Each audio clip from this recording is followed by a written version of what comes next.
Hello back. What's a Python list? Let's break this down. A Python list is not just a data type. It's a container. It holds anything, number, text, even other lists. We have one and cat and true, all of them from different types inside one list.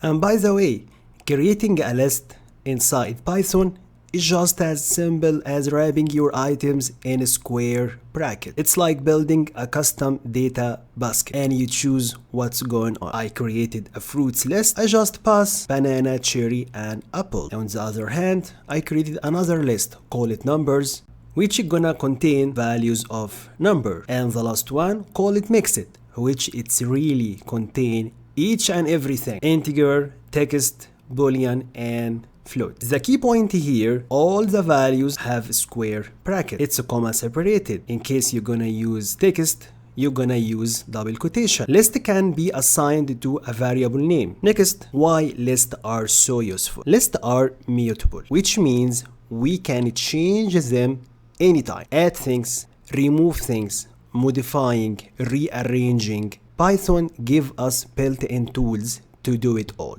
like append, insert, remove, whatever. And next, where exactly lists live in real machine learning project? We would like to shift back from learning Python syntax to build like professionals. If you open any real machine learning notebook, whatever it's on Kaggle, GitHub, or in a production pipeline, you will find lists each and everywhere. Let me show you how they are used in actual projects, not just classroom code. Let's get back again to our Visual Studio Code, and inside our notebook, we're gonna add a new code here. It's gonna be just straightforward. We're gonna have a list of features, have P class, sex, age, and fair. And when you're gonna train a machine learning model, you need to tell it what features to use. This list acts like a column selector and it's usually passed into a data frame.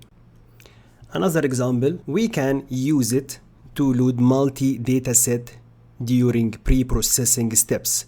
So here we have a list to call it CSV underscore files, have all the comma separated files name. And the third example gonna be for storing model prediction. Yes, guess what? .predict function from scikit-learn gonna return for you a list like array of prediction. You can loop through it, count values, compare them with the actual labels, all using list logic.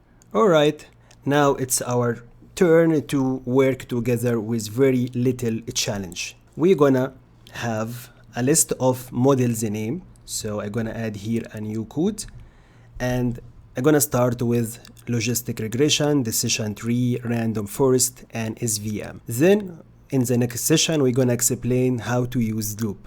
But if you're gonna execute that one, it's gonna print out for you all the model's name. For now, you're gonna go and implement this challenge by yourself. Go and create a Python list containing the names of 5 real Titanic passengers. Then write the code to print each passenger name on a separate line using a loop. Don't worry, in the next session we're gonna explain the loop and post your answer in the form of the course.